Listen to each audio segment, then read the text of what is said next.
ఈరోజు ఎండ్రకాయలతో బిర్యానీ చేసుకుంటామా. ఇవి పొలాలు గట్టున కాలువ పక్కన గూళ్ళు కట్టుకొని ఉంటాయి. ఒక్కొక్క గూట్ లోపల చాలా ఉంటాయి. వీటిని పట్టుకోవడం కొంచెం కష్టమే, టెక్నిక్గా పట్టుకోవాలి. దీంతో బిర్యానీ చేసుకుంటే చాలా టేస్ట్గా ఉంటుంది. వీటిని ఎలా చేసుకోవాలో ఇప్పుడు చూద్దామా.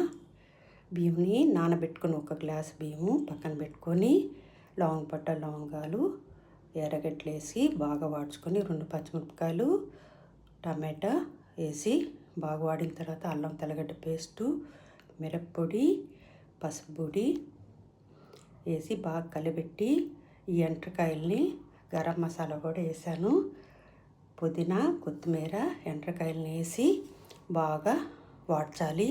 అప్పుడే పచ్చివాసన పోతుంది.